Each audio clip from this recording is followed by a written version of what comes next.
It's my honor as somebody who has spent much of their career in conservation and trying to save the planet and all its inhabitants to be joined by Christoph and Barbara Promberger. They are the founders and the directors of the Foundation Conservation Carpathia. Those who were with us last night saw the beautiful video and heard from them. But this is really a fantastic opportunity to spend more time digging more deeply into their bold and innovative vision for conservation in Romania, including the creation of a national park, which, as you would probably tend to agree, is no small feat. So we're interested in hearing from you both about this. But let me just start by throwing it open to either of you. A bit of housekeeping up front. Christoph and Barbara have a hard stop at 2:30, so I will try to leave plenty of time for questions from the group, but know that they won't be able to hang around afterwards, and the reason is because they have a plane to catch to go back to Romania to continue to work, the vital work that they're here to talk about. So thank you for the time that you're spending with us. So let's just start up front. Tell us about Foundation Conservation Carpathia, how it started, your inspiration for starting it, and what led you there and to this moment. Yeah, maybe I start, since I've been to Romania a year and a half longer than Barbara. We have not had any relationship to Romania before, so we are not Saxons or any of the other German origins that used to live in Transylvania. I'm purebred Bavarian, and I come from a family of foresters. My grandfather was a forester, my father was a forester. I studied forestry, but during university I very soon realized I'm not into chopping down trees. That's not my cup of tea. And I loved wildlife, especially, all the creatures that are in these forests. So I did my master's thesis on the relationship between wolves and ravens in the Canadian Yukon Territory. That was in the late 80s, early 90s. And then I came back, finished my university degree, and then what's next? So I decided I would want to continue working with wolves. And so I looked up the statistics, where there are how many wolves in Europe. And in the early 90s, it was, Portugal, I think, had 200 wolves. Italy had 150 wolves. And that was pretty much it already in Western Europe. Germany had no wolves at all. And then when we got over to Eastern Europe, and, that was just in the early 90s, where suddenly the borders were open and we could travel there. There was Czechoslovakia with 350 wolves, Poland with 600 wolves, Romania with 3,000 wolves. And that was where I thought, wow, that must be an amazing country. A country that has 3,000 wolves must be a very wild country, very beautiful country with a lot of nature. So this is how I got to Romania. And I met a biologist from Brașov, and this is how I started, together with my colleague, this research project about wolves. Now your story. Well, my story is not much different. I came to Romania also through the Yukon Territory, because already when I was at the university, I'm a biologist by training, I was always looking for wild places, and I thought wilderness exists only in the north, and this is what I was drawn to. And I spent some time in the Yukon, and then I heard about this German guy that is doing something with wolves in Europe. This is the information I had. So I tracked him down, and this is how I went to Romania the first time in '95. So it was actually also wolves that brought me to Romania, but in the end I found much more there. Not only a husband, but really also the fulfillment of my career dreams, let's say, working in a wild place, having purpose, and making a change for conservation. Thank you both. Tell us a bit about the mission of the foundation. What do you want the room to really understand and know at its core about the work that you're doing? Yeah, so we jump over these first 10 years of our life in Romania with researching wolves, and then also bears and lynx, all the other large carnivore species, about the first steps in rural development of ecotourism. 2003, after 10 years we finished this project, we then had a job offer to reintroduce wolves to Scotland. But we felt like our heart is in Romania, so we said we're going to stay in Romania. And the weather is better there.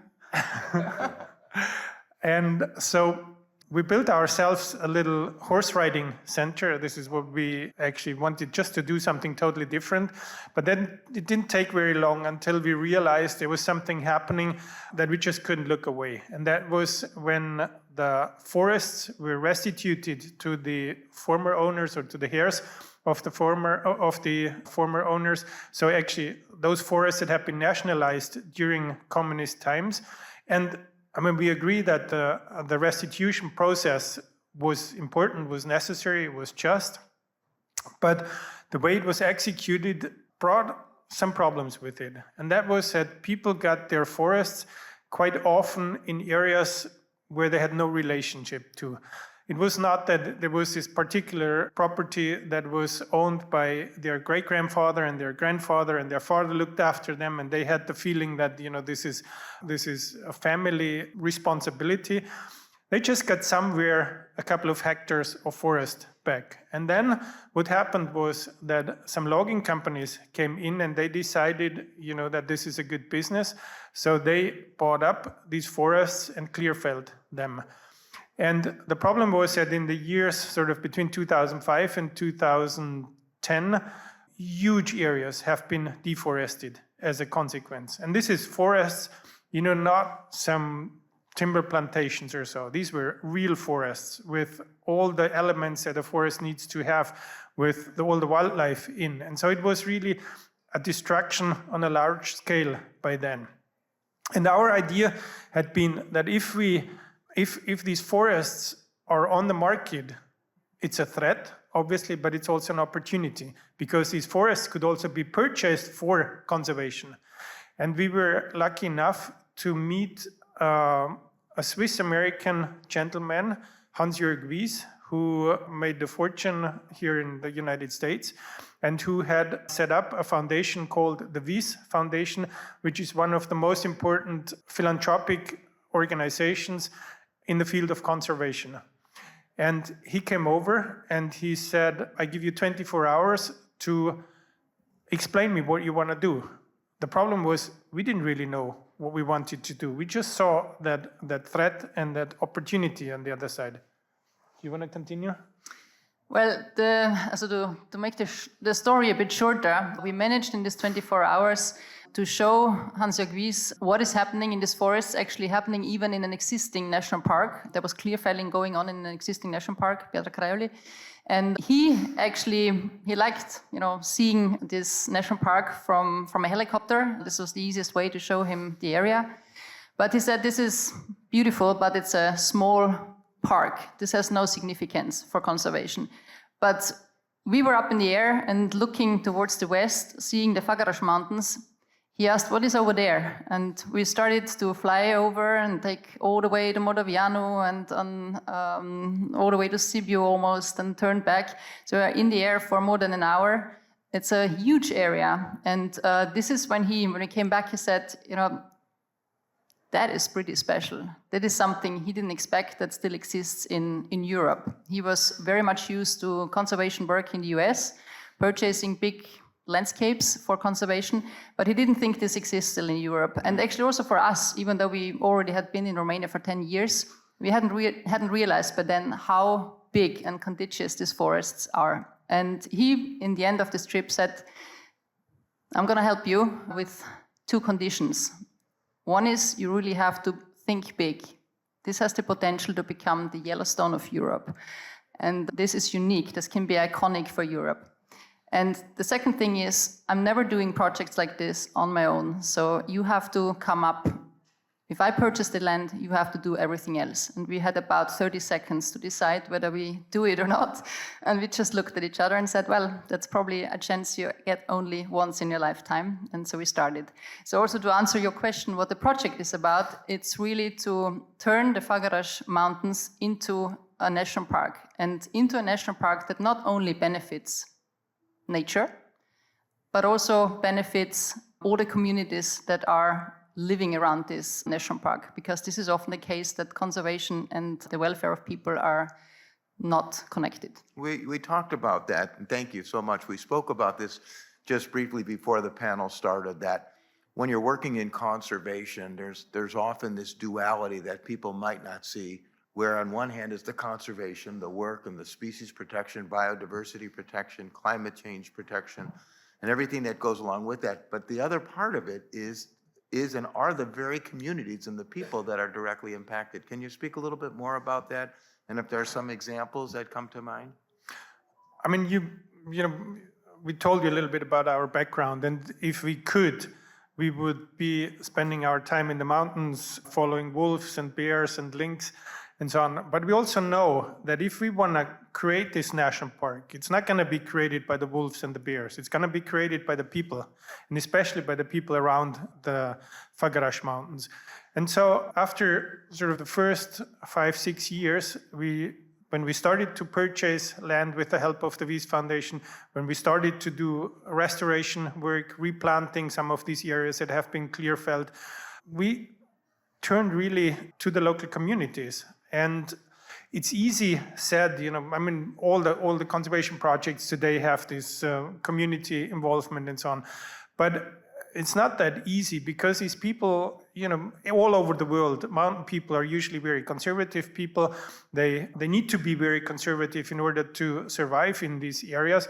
And it's not you come with an idea, you know, from outside, and they all go, oh yeah, you know, fantastic, let's go and do that. So it's a long step. It's about creating trust. It's about, from our side, understanding what is the situation of these people, becoming part of these communities, and actually doing things in their way.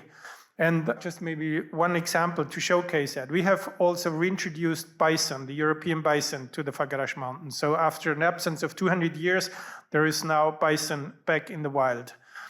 And we have 3 sites of reintroduction. One, for those that are familiar with the area in northern Argeș County, one is in Rukar, one is in Learești, and one is in Nucșoara. And Learești, up there where we reintroduced the bison, there is a big, wide, open valley, Portereasa Valley. And in wintertime, the bison have been coming down to this big valley, and people could drive up there and actually see the bison, because, you know, they stick out in the snow, and people loved it. So there were more people driving up there, and the word spread. And then when they came back, you know, they stopped in Learești, they drank a coffee, and they stayed overnight, maybe had something to eat, and talked about, you know, how fantastic that experience was to see the bison. So the mayor of Learești came to us and said, you know, I love this bison. You know, it's something really that is unique now about Learești. And then after another half a year, he came and he said, you know, our football club, our local football club, has gone from the 5th league into the 4th league. So we have higher costs now. It's all getting more difficult, but we really want to stay there. Can you help us? And we said, well, you know, we're a conservation organization. We're not, you know, a company that would do that. He said, well, how about if we create a bison football club? And then we said, wow, you know, that sounds different. So, to make a long story short, we're now probably the only conservation organization in the world that is tricot sponsor of a football club. and the football club has changed its name into Fece Simbri Learești, so Bison Learești. And they're super successful, and they changed also their logo, so the logo is now a bison head. And last year, I was the first match of the season there. There were about 200 people coming, and they were all still screaming, Learești, Learești, Learești. The last match of the season, there were 1,000 people, and they were all screaming, Simbri, Simbri, so bison, bison. So the bison, through that, are now a symbol for the village. They all love the bison. We're taking the football team out, you know, on excursions. They see the bison and so on. So everybody's now into bison. And that's sort of, I think, the way how we can successfully go into or implement conservation by including the local communities. I can maybe also give you another example, because Romania, of course, adds an additional layer of mistrust when it comes to an NGO coming in and purchasing forests, especially since these forests and this land has just been given back to the former owners. The fact that the two of us are foreigners didn't help in that either. So we had to overcome a lot of mistrust, because people in the beginning were thinking, okay, they are purchasing this for a reason. So either they found gold or they found uranium or whatever, rare minerals. That was the myth in the first couple of years. Eventually they saw that we are actually also replanting degraded areas. And so they said, well, maybe they're doing that because they're still going to cut down this forest. This is why they purchased it. So the whole idea of purchasing land and not doing it, not taking any economic gain from it, that was very, very difficult to understand. And I think a lot changed when, during the pandemic, there was this, in the first couple of months, this lockdown, this really heavy lockdown, where especially people above 65 years were not even allowed to leave their homes. And that was a time when we started to call the mayors and ask, how is it going? What's happening in your villages? And they all said, it's really, really, really hard for those people that are locked away in their homes. They might not even have family that supports them. They're actually not even allowed to go shopping. So we didn't think by then what impact this could have, but simply because we had the possibilities to do it, we set up a team of our rangers, and we supported those elderly people for 2 months with food packages. And that was such a beautiful project, because the mayor was involved, the town hall was involved, coming up with lists of people that are really in need. Our team was involved to purchase all the supplies and deliver it to the people so they could really survive for a whole week on these products. And I think we delivered over 9,000 food packages this way to people in need. And for us, this was just a logic thing, because we're part of this community and really tried to support. But in fact, in the end, it had such a huge impact on the trust side, because it was for the first time that they really saw that we are part of the community. We're not just here to purchase land or take away resources. We are really here to support communities. And we did not only, buy this food from supermarkets, we actually bought it from the local producers. So local producers, which were also, having a hard time during this period, they actually could sell their products, their cheese, their eggs, their milk, whatever. And out of that, in the end, we developed even a food hub project. So we continued purchasing products from these small producers, and by purchasing it, we started a platform, as we call it, Roadele Munților. So it's a food hub project where we give access to the market for these small-scale producers, because they have a hard time marketing. I mean, they cannot invest into advertisement, whatever. So we take over this part and make sure they can actually sell their fantastic products. And we are using that now also in the entire tourism circuit, and like that, try to make sure that every leu spent is actually going around in the village 5-6 times before it maybe is spent somewhere else. It's such a valuable perspective, and that people don't often think about doing large-scale conservation work, but the importance of community involvement, and way before community involvement, the ability to build trust. Conservation everywhere. Unfortunately, there are a long list of violations of people and places and the land and community involvement and economic benefit that just haven't come to fruition. So your ability to build trust is really important. Now, Christoph, you mentioned a few minutes ago, you said the bears and the wolves can't do the conservation themselves, and the conservation cannot get done without funding, obviously, and the support of people that share your vision to make the type of impact that you have been making and that you envision, of course, with the Bagadas National Park. So tell us a little bit about what goes into this? When we look at large-scale conservation or species preservation, it's hard to attach numbers to that, but maybe if you can help the folks here just to understand how it works, what goes into it, any examples of where cost has been applied in a very direct way towards a conservation outcome.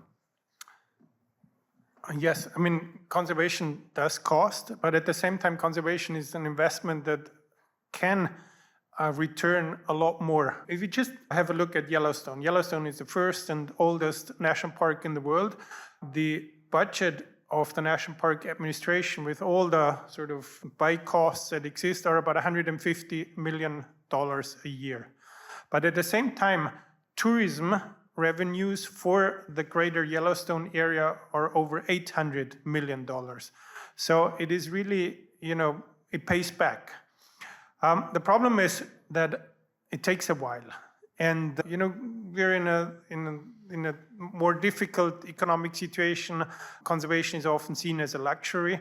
So states are usually not willing to invest now into something that maybe will bring returns after 10 years or 50 years or whatever it takes. So we see that as our task, and we have invested into building this national park. The big costs were, of course, going into land acquisition. We have by now, only for land acquisition, spent more than $80 million. And this is money that goes into the local communities because it gives the former owners or the owners the possibility to invest that money into something else. And at the same time, we have in our statutes that eventually we want to donate our land holdings into the patrimony of the Romanian state. Once this is a national park, and of course under very, very clear conditions. So we're not just giving it away. We need to have that secured. But it is really an investment that goes into Romania. And then, beyond that, all the community work is another couple of tens of millions of dollars that we have invested by now. And we invest a lot more into it now. So we have at the moment an operational budget of about 7-8 million euro. And we are investing a lot more money, especially now into the building of the infrastructure, because national park needs infrastructure. None of the Romanian existing national parks have a infrastructure that is adequate to what it needs. And yeah, we're trying to take over this task. And maybe, Barbara, you want to say a few words about where this money comes from? Yeah, well, just add something to what you said. Romania does have national parks, so we are not the first national park, or the Făgăraș Mountains wouldn't be the first one. So there are 13 national parks in Romania already. Unfortunately, none of them are really functioning as a national park on an international scale, let's say. Meaning that the national park really brings back benefits to the communities. This is also because these national parks were designed in Bucharest. It was a top-down mechanism, and this is what we try to do different. I mean, we really try to grow this national park with the support of the local communities, really trying to change it from bottom up. And this is also why it takes so much time, and it takes so much more funding. And this funding is needed to make these changes on the economic level and on the social level as well. So where the funding is coming from, philanthropy, of course, is an important factor, and almost 100%, or let's say 95% of the land acquisition was through philanthropy. But we always try to have a very diverse source of funding because it simply makes the project more or less risky, let's say. So we always apply also for European grants, and we were in the lucky situation that we received EU grants for this project, especially for all the restoration work and also a bit for the community work. I think we were the largest live project in the history of this program, so this is a pan-European program. We also reach out to a lot of foundations, family foundations. There are some bigger, some smaller foundations in Europe and the US. And since the past few years, we actually also get funding from corporates, especially Romanian corporates, which is especially important to us because it's not only the funding that is coming through these companies, but also the access to their employees. It simply means that thousands and thousands of people hear about the project, get more insight. And we strongly believe this is not a project that we should run. It's a project of the Romanian society. So the more people in Romania hear about it and get involved and support this project, the better it is. Yeah, I agree completely. You know, there were 3 elements from the video, for those who saw it last night, that really struck me. One was, of course, the reference, this inspirational reference is the Yellowstone of Europe. In your comments, I believe, Barbara, you mentioned Romania is the most beautiful country in Europe. And there was a powerful graphic that showed that the national park will be within 4 hours of all of Europe. Of everyone in the entirety of Europe would be within 4 hours. And it was really inspirational. We were speaking a little bit earlier this morning about the opportunity for the country that this national park represents that goes well beyond conservation and biodiversity protection. I'd love to hear your perspectives on that, this opportunity for the country as a whole, beyond conservation. Yeah, I mean, a national park national parks have proven in so many situations that they can be really driving force for local economy. And, you know, again, the example of Yellowstone is, I mean, there's no need to discuss that, whether this is true or not. But there's so much more than just the local economy. It has a regional effect, it has a national effect, and it even has an international effect. And if we look at Costa Rica, you know, you're all familiar with Costa Rica. Costa Rica has I think in the late 1980s or even in the 1990s, I can't remember anymore, has decided that it would put a quarter of its surface under protection in form of a national park.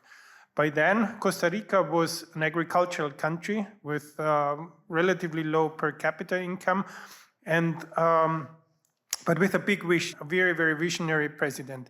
And now, you know, Costa Rica, besides all the economic factors, is considered also as a model country. People like it. It's perceived as a very positive thing. And I think this is something that a Făgăraș National Park could also bring for Romania. And unfortunately, you know, you're all aware of the struggles that Romania has in respect to international image and publicity. Unfortunately, you know, the international world hears about Romania if there have been presidential elections and the wrong candidate was on first place. But Romania has so much more, you know, all the nature, all these beautiful mountains, all this culture in these mountains is something that the world doesn't know about. And I think such a national park, especially if it is marketed accordingly, if it is marketed as the European Yellowstone, that could bring so much positive image to Romania. Our project has been in the last 12 months in the New York Times, on a big article in National Geographic magazine, in the Guardian, in the Neue Zürcher Zeitung, main newspaper in Switzerland, and all the big German news magazines and newspapers. So the story that we're doing, the nature of Romania, has reached millions and millions of people abroad as a positive message. And so a national park, you know, besides all the other things, can really also help in changing the image of Romania outside the borders in a very positive direction. Very, very, very much so. We're going to take some questions in just a moment. We also talked a little bit about, and you mentioned just the number of people, you know, at the local level that can be impacted by our conservation work in a national park. Can you talk a little bit more about Romanian society overall and this notion of pride in place, if you will, and how that you envision people being inspired to become part of this movement and become part of the park and visit it and help volunteer, and the importance of that? Yeah, this is obviously very important. I think Romanians in general, as I've experienced it, are very proud of the forests, are very proud of their traditions, are very proud of their culture in these mountains. But often we are facing the challenge that it is not connected to conservation. Conservation at the moment has a rather negative notion. And this is, I think, it seems to happen all over Europe at the moment, but especially in Romania, I think it's also because often this has been treated completely different. Conservation was always connected to restrictions, not to the development. And I think this is a big hurdle we have to overcome, because we don't want to stop development. We are into conservation, but we want to have development that goes hand in hand with conservation. And I think that will also help, again, for people to be proud of what they have, because it is conserved, but at the same time, their livelihoods are going up. And if we manage to do that and show that, then I think this pride will be the strongest emotion to also ensure that these areas will be protected in the long run. We also talked about, as conservationists on different continents, the common unifying power of nature, of parks, of hikes. As we say, a wolf is not liberal and a bear is not conservative. There is no politics in nature, and there's a very powerful unifying opportunity for any society to collectively experience the natural world. And I think that's part of the vision, your vision for the Fagarash National Park, and what you hope to kind of inspire people towards. Are there any last thoughts before we go to a question that you'd really like to share with folks? One thing I was wondering, and perhaps you've talked about it, is what do people tend to get wrong or just not understand about the work and the importance of it and the critical nature of it, and anything else you'd like to add? There was just recently now a couple of public meetings, because the European Union has decided that every member state should put 10% of its land surface under protection. And the Romanian Ministry of Environment is now in the process of developing such proposals, and they have done, the consultants company that is doing their project, they have done certain public hearings all over in every county, in every Sudets. And I heard that one of the mayors there stood up and said, guys, leave us alone with the conservation. We don't need more conservation, we need development. And this is exactly, the wrong perception, not understanding that actually conservation can be the driving engine for development. I grew up on the west side of the Iron Curtain, but very, very close, just a few miles away, in eastern Bavaria, at the border to Czech Republic. And in the 1970s, 1960s, 1970s, this was the poorest part of Germany, the Bavarian forest, so-called Bavarian forest. And then in 1970, the Bavarian government decided that they would make a national park there, create the first German national park. And the locals reacted exactly the same way. We don't want this national park. Now you take the last possibility for us away, how we can make money. We want to use the forests and not to protect them, and leave us alone with this idea. The Bavarian government still did it. Today the area is wealthy. It has a very, very high quality of life. People are moving into the area, and 87% of the local population love the national park and want to have the national park strengthened. So, it shows how actually a national park can really be such a driving force, but sometimes it takes a bit, and it takes, some brave politicians to do it. And so I still consider them our mentors. Chris and Doug Tompkins, you might have heard about them, the founders of the North Face and Patagonia. And they created, they did it similar. They created national parks in South America, in Chile and Argentina.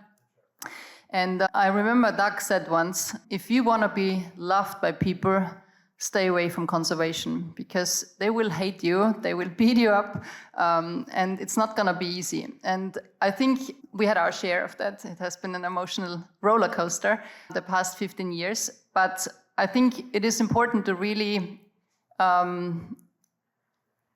put aside those things and really think about the ultimate objective. And there I think we are very, very optimistic. This national park has to come. It's not a luxury, it's a necessity. It's a necessity also for the development in these rural areas. So it might be hard, and it might take some time. So we can't tell when it's going to be a national park. But for me, it's absolutely certain that it's going to be a national park one day, because it's simply what we need.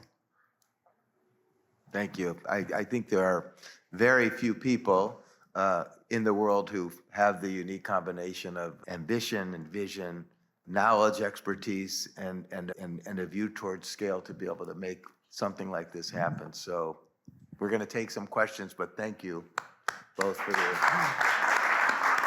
passion and for your work. We have a few moments for questions. Daniela? I am so happy to meet you. We've worked together when I was at the Romanian Magic Foundation. Thank you for what you're doing. My first question is, do you feel you reached the tipping point where Romania embraces your projects? And if so, if it already happened, what generated that? And second, what is the operational budget that you need to function? Because you mentioned fundraising. Thank you. Daniela Kamrath. Well, thank you for the question. We often ask ourselves, are we already at this tipping point? Is it now going to be easy, our road to the national park? I don't know. I think we are in a very good way. I mean, sometimes it looks like, there's still so much in front of us, but then we try to look back and see that we have achieved already a lot. And just recently, I think we made a huge step forward also on the political side and on the support side from the communities we are working with 4 counties, also 4 county councils, Brașov, Sibiu, Argeș, and Vâlcea. And most of our work at the moment is in Argeș County. But recently, the president of the county council, Sibiu, actually reached out to us and said, this is exactly what we need. We would like to collaborate, and we would like to have this national park. And that was a really strong message from a regional politician to really, want this national park, and they're going to support us also with mayors that want to collaborate. So I think we are on the right way, but it is a way. Maybe an additional information there. In June, when the local elections in Romania were, we had a good handful of mayors that were already supporting us, were working together with us. And in their communes, the main topic of the election campaign was, are you pro-Carpathia or you're against Carpathia? And the opposition, and no matter, in some of the communes the opposition was PSD, in some communes the opposition was PNL, in some communes the opposition was USR, they said, we are against Carpathia. And they were trying to win the elections by being against us. And actually all the mayors that worked with us were re-elected with over 70%.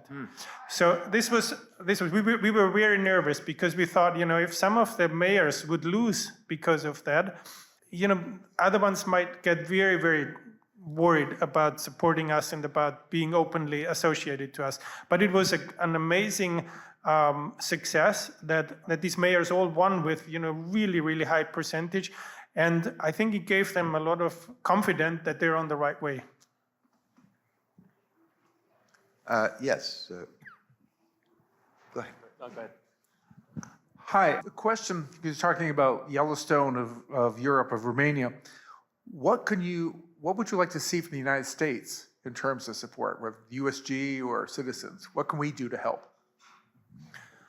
Yes, thank you for the question. This is why we're here, because Alianta is all about Romanian-American cooperation. And due to our first donor, Hans-Jörg Wyss, with his Wyss Foundation here in Washington, D.C., we have been aware from the beginning that the big philanthropic money is here in the United States. So it was always for us very important to develop such a close cooperation, and we are very grateful that we have the opportunity to present us here on the Alianta meeting, because especially everybody here has a relationship to Romania, and we don't need to explain that Romania is a country in Eastern Europe and what it's all about. And we have Șerban Simu, who is a Romanian tech entrepreneur living in Berkeley in the Bay Area. He emigrated, I don't know, in the late 1990s. He is now a successful entrepreneur, and he discovered our project 2 years ago now. And he's now really helping us to set up a good base here in the United States. So we have now, since a couple of months, a 501c3 organization registered here in the United States, a non-profit organization called Friends of Conservation Carpathia in the United States. So we have, on the one side, a tool that donations can be tax deductible.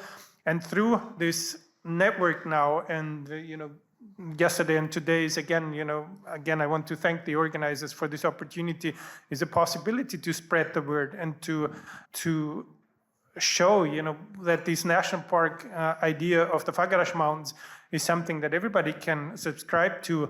And so we think, over the next years, we're going to see a lot of development in this American-Romanian cooperation here. And we're very grateful for all the support that we get, especially from Romanians that live in the United States, because we know, you all know the Fagarash Mountains, and we know that the Fagarash Mountains are very close to everybody's heart here. There's maybe, if I can add that, there's one more thing, and what is probably the most powerful message to decision makers in Romania is to come and see. Romania, unfortunately, doesn't have yet national parks that are successful on the socioeconomic side. But there are so many examples elsewhere, and especially in the US, where a lot of the national parks actually were founded to serve people. This is the main objective in the US. So bringing over, key decision makers on a relatively high political level and show them how this is functioning in the US, I think that would be much more powerful than us, telling or showing figures. They really need to talk and discuss with people here. And because I'm the marketing director in the room, if you go to carpathia.org or just Google Carpathia United States, right away you'll be able to go to Friends of Carpathia, Conservation Carpathia in the United States, and there's a chance to learn more, obviously an opportunity to donate and support the organization. Another question over there? Thank you very much. I want to commend you on your life's work. You only have one life to live, and you're living it well. So congratulations. How far along are you on the acquisition of land? So how many hectares are you hoping to acquire? How much do you have so far? Where are you in that progress? Okay. Well, the Fagarash Mountains are really a puzzle of different landowner structures. So we have about 50% of the land is owned either by communes or by communal structures, these so-called Obst or Composesorate on the north side. So landowners associations, very, very old structures. This is something that we cannot buy and we do not want to buy. So this is 50%. A third of the whole Fagarash Mountains are owned by the Romanian state. So again, this is something that we cannot tackle. And only 17% of the Fagarash Mountains are in private ownership. And from these 17%, we have purchased about 12%. So we are the largest private landowner in the Fagarash Mountains. We have a total of 28,000 hectares or 65,000 acres. So we are, even I think on the national level, we're amongst the top 5 largest private landowners. But we are very different from all the others, the IKEAs and how they're all called, because we are not using these forests. We're protecting them, and at some point in time, as I mentioned earlier, we want to donate that to the Romanian state, but under the condition that all the state forests also will be protected, will form the core area of a national park. So we already have 50%, then we would have fully protected, which is already a big step forward. And we would then donate our land holdings into the patrimony of the Romanian state. And I mean, we're still buying, but it's not our priority anymore. If something comes up on the market, we buy it.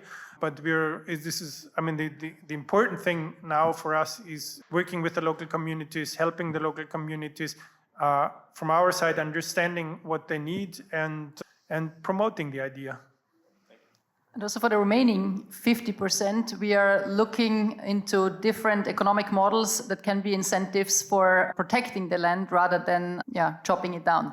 And carbon credits, biodiversity credits is something that is a really good option. And we are just at the moment developing a carbon project to see how this could work for forest owners in the Fagras Mountains.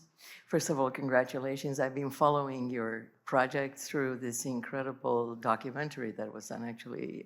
Quick question. We talked earlier in the earlier panels about the negative impact of social media, especially in the current recent elections.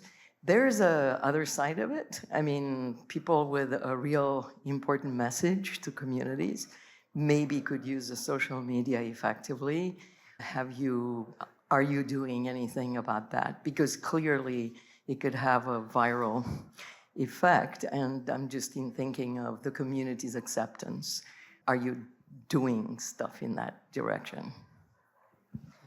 Yeah, we actually have an entire department, communication department, and that was also learning by experience, I would say, because in the beginning, when we were purchasing land, we thought, well, this is, it's all for conservation, it's great, it's good, people probably will understand it's good, but we realized it's just the opposite. We were like the lambs at the slaughterhouse, very vulnerable to communication being taken over by somebody else. And this is when we decided we have to be in control of our own communication, and we invested a lot in that. And we see already the fruits of that. So we are using, not only social media, all kind of communication channels, and it's a science on its own, I would say, but it's definitely key to getting to the local communities and getting the message out. Yeah. And once we're specialists on TikTok, we're going to run for Romanian presidency. I'll vote for you. I think in order to make sure that Christoph and Barbara gets their flight and go home to continue to do this amazing work. If there are no other questions, we want to again thank you, not only for being here, but thank you for what you're doing on behalf of the planet and on behalf of Romania and conservation. It's very inspiring. Thank you very much. Thanks again for this opportunity. Thank you.